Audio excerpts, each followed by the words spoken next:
আসসালামু আলাইকুম। প্রিয় দর্শক, আপনারা জানেন আজকে সকাল থেকে সকল মিডিয়ায় আলোচিত বিষয় ছিল গোপালগঞ্জ। গোপালগঞ্জে আজকে কি হলো? গোপালগঞ্জের এনসিপির একটা পূর্ব ঘোষিত কর্মসূচি ছিল। সেই কর্মসূচির নাম হলো মার্চ টু গোপালগঞ্জ। তার মানে তারা গোপালগঞ্জের দিকে মার্চ করে যাবেন।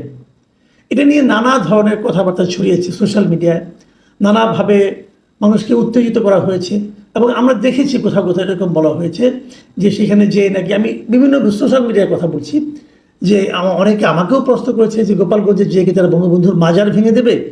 এ ধরনের প্রচারণা কিন্তু সোশ্যাল মিডিয়ায় ছিল। এগুলো কারা প্রচার করেছে? যারা প্রচার করেছে তারা কি আওয়ামী লীগকে ভালোবেসে প্রচার করেছে, অথবা তারা কি আওয়ামী লীগকে ঘৃণা করে এটা প্রচার করেছে? তারা কি এনসিপির পক্ষ হয়ে প্রচার করেছে, নাকি এনসিপিকে বিপাকে ফেলার জন্য প্রচার করেছে? তবে এটা ঠিক, গোপালগঞ্জের মানুষ যদি জানে যে সেখানে যে বঙ্গবন্ধুর মাজার ভেঙে দেওয়া হবে, ওনার কবর ভেঙে দেওয়া হবে, তাহলে গোপালগঞ্জের মানুষ সেন্টিমেন্টাল হবে, আবেগপ্রবণ হবে। এটা কিন্তু অস্বাভাবিক কিছু না। আমরা কিন্তু এই এনসিপির মধ্যে একটা জিনিস দেখেছি। দেখুন, 17 বছর ধরেন, 16 বছর ধরেন শেখ হাসিনা একটা স্বৈরাচারী শাসন এদেশে কায়েম করেছিল। কে করেছিল? শেখ হাসিনা করেছিল, অথবা শেখ হাসিনার নেতৃত্বাধীন আওয়ামী লীগ করেছিল। আপনি পর্যন্ত ধরেন, কোনো সমস্যা নাই। এই অপরাধের জন্য শেখ হাসিনা দেশ ছেড়ে পালিয়েছে। এই অপরাধকে বিবেচনা করে, এটাকে বিবেচনা করে বর্তমান সরকার আওয়ামী লীগের রাজনৈতিক কর্মকাণ্ড স্থগিত করেছে, নিষিদ্ধ করেছে দেশে। তো এটা যেটা তো হয়েছে, সরকার ঘোষণা করেছে, যদি এটা আইনগতভাবে হয়েছে কিনা, মানে আদালতের মাধ্যমে হয়নি, সরকার নির্বাহী আদেশে কাজটা করেছেন। সেই নির্বাহী আদেশে করাটা কতটা ভালো হয়েছে মন্দ হয়েছে সেটা অন্য বিতর্ক, কিন্তু তারা করেছে। কিন্তু এর মধ্যে বঙ্গবন্ধু শেখ মুজিবুর রহমান কোথায়, অথবা বঙ্গবন্ধু শেখ মুজিবুর রহমানের মাজার কোথায়? বাট সেগুলো কিন্তু হয়েছে, আমরা দেখেছি। বঙ্গবন্ধু বিভিন্ন মুরাল ভাঙা হচ্ছে সারা দেশে।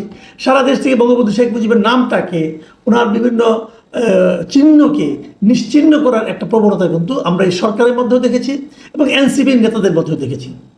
যে এনসিপি নেতারা আগে গলার রগ ফুলিয়ে আমার বঙ্গবন্ধু নামে বিতর্ক প্রতিযোগিতায় অংশ নিতেন, কথা বলতেন, পুরস্কার পাওয়ার চেষ্টা করতেন, তারা এখন বঙ্গবন্ধুকে পারলে যাচ্ছে তাই হিসাবে তারা প্রমাণ করার চেষ্টা করেন।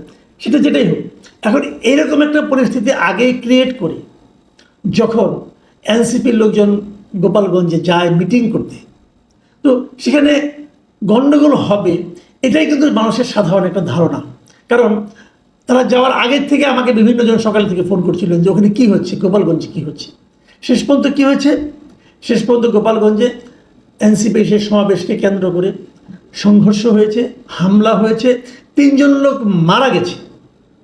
এই 3 জনের যতটুকু পরিচয় পাওয়া গেছে, একজনের নাম হলো দীপ্ত সাহা, তার বয়স 25, আরেকজনের নাম হলো রমজান কাজী, তার বয়স 18, আরেকজনের নাম হলো সোহেল মোল্লা, তার বয়স 41। এবং এদের আত্মীয়স্বজন যা কিছু বলেছে, তারা কেউ হয়তো রাস্তা দিয়ে যাচ্ছিল, পুলিশের গুলি, একসময় গুলিবিদ্ধ হয়ে মারা গেছে। এছাড়া আরও প্রায় 9-10 জন গুলিবিদ্ধ অবস্থায় এখনও হাসপাতালে চিকিৎসাধীন আছে। তবে এরা কেউ এনসিপির কেউ বলে জানা যায়নি, মানে পুলিশের গুলিতে তারা আহত হয়েছে। এখন এই ঘটনাটাকে আপনারা কীভাবে বিশ্লেষণ করবেন, কীভাবে মূল্যায়ন করবেন, এইগুলো নিয়ে কিন্তু আলোচনা হতে পারে। তার আগে আমি বরং এই ঘটনার প্রেক্ষিতে এরই মধ্যে সরকার কিংবা প্রধান বিরোধী দল বিএনপি কিংবা জামাতে ইসলাম তাদের প্রতিক্রিয়াটা একটু ছোট করে দেখে নিতে চাই। আর তারও আগে বলতে চাই যে এই ঘটনা যখন ঘটে, মানে তারা প্রথমে গোপালগঞ্জের পৌর পার্কে এনসিপির একটা সমাবেশ হয়। সেই সমাবেশের লোক সংখ্যা খুব বেশি ছিল বলে আমার কাছে মনে হয়নি। আমি যতগুলি ভিডিও দেখেছি খুব বেশি লোক ছিল না। তারপরে মিটিংটা শেষ হওয়ার পরে বিপুল সংখ্যক লোক, কয়েকশো লোক লাঠিসোঁটা নিয়ে এনসিপির নেতাকর্মীদেরকে ঘিরে ধরে। এ সময় পুলিশ এবং সেনাবাহিনীর লোকজন যে সাউন্ড গ্রেনেড, ফাঁকা গুলি এগুলি ছুড়ে তাদেরকে উদ্ধার করে এবং তারা সেনাবাহিনীর সাজোয়া গাড়িতে করে এনসিপির নেতারা গোপালগঞ্জ ত্যাগ করেন। এই হলো ঘটনা। এর মধ্যে পুলিশের সঙ্গে ভূমিকা, পুলিশের সঙ্গে গোলাগুলি, পুলিশ অথবা সেনাবাহিনী, তাহলে এই লোকগুলি গুলিবিদ্ধ হয়ে মরলো কেন? আরও যে 9-10 জন গুলিবিদ্ধ হলো, তারাও তো পুলিশ অথবা সেনাবাহিনীর গুলিতে গুলিবিদ্ধ হয়েছে। গোলাগুলি হয়েছে অনেক কিছু। যদিও এনসিপির মুখ্য সমন্বয়ক নাসিরউদ্দিন পাটোয়ারি সাংবাদিকদের কাছে অভিযোগ জানিয়েছে এ সময় পুলিশ ও সেনাবাহিনী নাকি নিষ্ক্রিয় ভূমিকা পালন করেছে। তো পুলিশ এবং সেনাবাহিনী যদি নিষ্ক্রিয় ভূমিকা পালন করে, তাহলে লোকগুলি মরলো কেন, অথবা লোকগুলি আহত হলো কেন, বুঝতে পারলাম না। কিছু যে একটা ঘটবে সেটা কিন্তু আমরা সকালের দিকে টের পেয়েছিলাম। কারণ সদর উপজেলার কাংসুরে এই ধরনের একটা ঘটনা, ওখানে পুলিশের একটা গাড়িতে ভাঙচুর করা হয়েছে, আগুন দেওয়া হয়েছে। তারপর উপজেলার নির্বাহী কর্মকর্তার গাড়িতেও ভাঙচুরের ঘটনা, হামলার ঘটনা ঘটেছে কিন্তু সকালেই।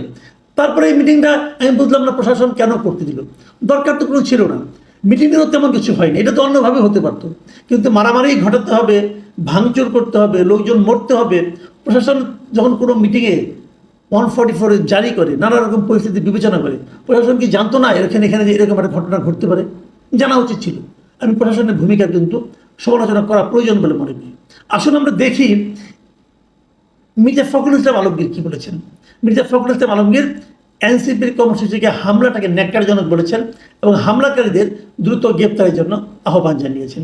তিনি বলেছেন, আমি যদি ওনার কথাটা পড়ে শোনাই তাহলে উনি কি বলেছেন। উনি বলেছেন, ছাত্র জনতার আন্দোলনে আওয়ামী স্বৈরাচারী শাসক গোষ্ঠীর পতনের পর দুষ্কৃতিকারীরা আবারও দেশের অস্থিতিশীল পরিস্থিতি সৃষ্টি সহ নৈরাজ্যের মাধ্যমে ফয়দা হাসিলের অপতৎপরতায় লিপ্ত হয়েছে। দেখুন, উনি বলেছেন যে এই যে নৈরাজ্য সৃষ্টি, এর মাধ্যমে এই দুষ্কৃতিকারী গোষ্ঠী ফয়দা হাসিলের অপতৎপরতায় লিপ্ত হয়েছে। এটা কিন্তু হতে পারে, কারণ আমি এর মধ্যে দেখেছি এই হামলা এবং পুলিশের গুলিতে আহত নিহত হওয়ার ঘটনাকে কেন্দ্র করে আওয়ামী লীগের কিছু আপনার অডিও কিন্তু সোশ্যাল মিডিয়ায় আমি দেখেছি। আওয়ামী লীগের যে সভাপতি সাদ্দাম হোসেন, তার একটা অডিও আমি দেখেছি, সে অনেক রকম উত্তেজনাকর বক্তব্য কিন্তু দিচ্ছেন। এটা একটা উত্তেজনাকর ব্যাপার হতে পারে, এটাকে নিয়ে কেউ ফয়দা লুটতে পারে। এবং খুব আমি বিশ্বের সঙ্গে এটাও লক্ষ্য করি, আওয়ামী লীগের কোনো নেতা কিন্তু দেশে নাই, তারা বিদেশে বসে বসে বাণী ছাড়ে এবং ওইখান থেকে এসে অনেককে উস্কায়, এবং উস্কানোর পর যখন ঘটনাগুলি ঘটে তখন আওয়ামী লীগের যারা দেশে থাকে তারাই কিন্তু বিপদগ্রস্ত হয়। যাই হোক, এটা তাদের ব্যাপার, তারা এরকম করে আরাম পায় আর এরকম মেনে আরাম পায়, এটা নিয়ে আমি কিছু বলতে চাই না। জামায়াতের আমির একটা ফেসবুকে পোস্ট দিয়েছেন এবং সেখানে উনি বলেছেন, লিখেছেন, গোপালগঞ্জ তো বাংলাদেশেরই অংশ। যতদূর জানতে পেরেছি এনসিপির নেতৃবৃন্দ স্বাভাবিক নিয়মে সর্বপর্যায়ের প্রশাসনের সঙ্গে পূর্ব থেকে আলাপ আলোচনা করে তাদের কর্মসূচি বাস্তবায়নে সহায়তা চেয়েছেন। এটি তাদের রাজনৈতিক অধিকার। কিন্তু এখন যে অবস্থায় এসে দাঁড়িয়েছে, কার্যত মাঠে আইন শৃঙ্খলা রক্ষাকারী বাহিনীর কোনো উপস্থিতি লক্ষ্য করা যাচ্ছে না। অতি দ্রুত সরকারকে অবশ্যই প্রয়োজনীয় পদক্ষেপ গ্রহণ করতে হবে, অন্যথায় ইতিহাসের পূর্ণ দায় সরকারের উপরেই বর্তাবে। এখানে সরকারকে কিন্তু দায়ী করা হচ্ছে এবং সরকার তারপরে কী করবে এটাও দেখার বিষয়। দেখুন, সরকারের ব্যবস্থা নিয়েছে, তারা আজকে বুধবার রাত 8টা থেকে সেখানে কারফিউ জারি করেছে গোপালগঞ্জে। এই কারফিউ চলবে আগামীকাল সন্ধ্যা 6টা পর্যন্ত। কেন এই মুহূর্তে কারফিউর কী দরকার ছিল? হয়তো এনসিপির কেউ নাই, তার মানে এই কারফিউ জারি করা হয়েছে মূলত আমার যেটা ধারণা যে অপরাধীদেরকে ধরার জন্য। যদি এটা হয় ভালো, আমি এটা নিয়ে কিছু বলতে চাই না, কিন্তু প্রশ্ন হলো এটা আজকে সন্ধ্যায় প্রেস উইং জানিয়েছে এবং তারা আরও জানিয়েছে এটার জন্য পুলিশ কন্ট্রোল রুম থেকে সব কিছু নাকি মনিটরিং করা হচ্ছে। এটা জানা গেছে স্থানীয় সরকার উপদেষ্টা আসিফ মাহমুদ সজীব ভুঁইয়ার একটা ফেসবুক পোস্টে।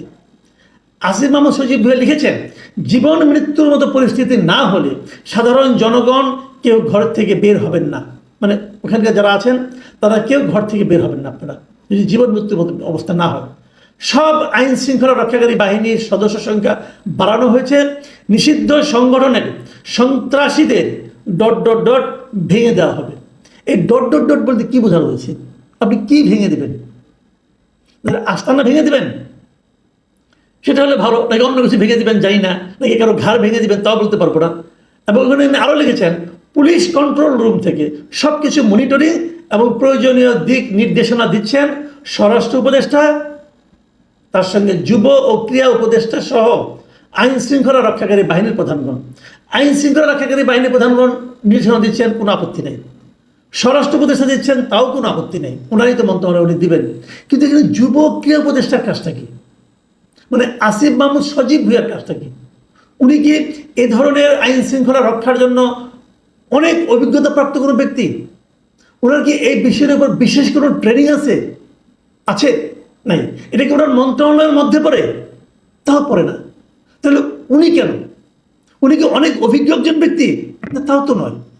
উনি তো পুরো উপদেষ্টা পরিষদের মধ্যে সবচেয়ে কনিষ্ঠতম একজন ব্যক্তি। তাহলে উনি এখানে কেন? এবং উনি কেন এই জিনিসটা ওনার ফেসবুকে দেন? এটার মাধ্যমে মানুষের কাছে কি মেসেজ ছড়ায়? তাহলে কি এখানে এখন একটা রাজনৈতিক প্রতিহিংসার কিছু ঘটনা ঘটবে? এই বিষয়গুলো কিন্তু মানুষের মধ্যে অলরেডি প্রশ্ন আকারে এসেছে। আমি জানি না এটা আলটিমেটলি কী হবে, সামনের দিনগুলোতে আমাদের কী দেখতে হবে। তবে আমি এটুকু বুঝি, এই সামনের দিনগুলো গোপালগঞ্জের মানুষের জন্য ভালো কিছু ঘটবে বলে আমার কাছে মনে হয় না। যদি সেটা হয়, গোপালগঞ্জ নিয়ে অনেক কথা আছে। হাসিনার আমলে এই জেলার লোকজন অনেক বাড়তি সুবিধা পেয়েছে, এটা যেমন সত্য।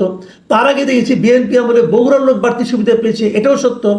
তার অনেক পরে বর্তমানে দেখছি ইউনূস সাহেবের আমলে চট্টগ্রামের লোক সুবিধা পাচ্ছে, এটাও সত্য। এবং গ্রামীণ ব্যাংকের লোকজন সুবিধা পাচ্ছে, এটাও সত্য। এগুলো তো আমরা দেখে আসছি। এগুলো তো আমাদের ক্ষমতায় যারা থাকে তাদের কালচারে পরিণত হয়েছে। এখন একদল যখন নেমে যায়, আরেকদল তাদের ওই জেলাগুলিকে তখন নানা রকমভাবে নির্যাতনের মুখে পড়তে হয়। কেন পড়তে হয় জানি না। এখন গোপালগঞ্জে যেন সেই সময়টা চলে এসেছে কিনা আমি সেটাও বলতে পারবো না। আমি খালি একটা কথা বলবো, আজকে ছিল 16ই জুলাই। জুলাই আন্দোলনের সবচেয়ে স্পার্কিং যে মুভটা সেটা আজকের দিনে হয়েছিল। আজকের এই দিনে এনসিপিকে কেন গোপালগঞ্জেই যেতে হলো? এনসিপির সারা দেশে যে পদচারণা, ততটা পদচারণা কি গোপালগঞ্জে আছে? থাকার কোনো কারণ নাই। এনসিপি সারাদিন যেভাবে বঙ্গবন্ধুর নামে উল্টাপাল্টা কথাবার্তা বলেন, সেটা শোনার পর ওনারা কি আশা করেছিলেন যে গোপালগঞ্জের লোক তাদের ফুলের মালা নিয়ে তাদেরকে বরণ করবে? তাহলে গোপালগঞ্জেই কেন? তাহলে কি এই যে গণ্ডগোলটা হবে, এই গণ্ডগোলটাকে মানে ইনিশিয়েট করার জন্য কোনো মতলব কারো ছিল? অথবা প্রশাসনই বা কেন এই ব্যাপারে পর্যাপ্ত নিরাপত্তার ব্যবস্থা করতে পারলো না? এটাও কিন্তু প্রশ্ন আকারে আমার ধারণা আসবে। সাধারণ মানুষ এই সমস্ত প্রশ্ন করছে। আপনি হয়তো বলবেন সাধারণ মানুষের প্রশ্নের উত্তর দেওয়া দরকার কি? দেব না, আপনি দেবেন না। কিন্তু মানুষের মনে প্রশ্নগুলি কিন্তু বিদ্যুৎ বেগে ছড়িয়ে যাবে। এবং সারা দেশের মানুষের মধ্যে যদি এই ধরনের প্রশ্ন থাকে, সেটা সরকারের জন্য অথবা রাজনৈতিক দলগুলোর জন্য, যারা এই মুহূর্তে খুবই ক্ষমতাভর রাজনৈতিক দল, তাদের জন্য কিন্তু সুখকর কোনো ফল নিয়ে আসবে।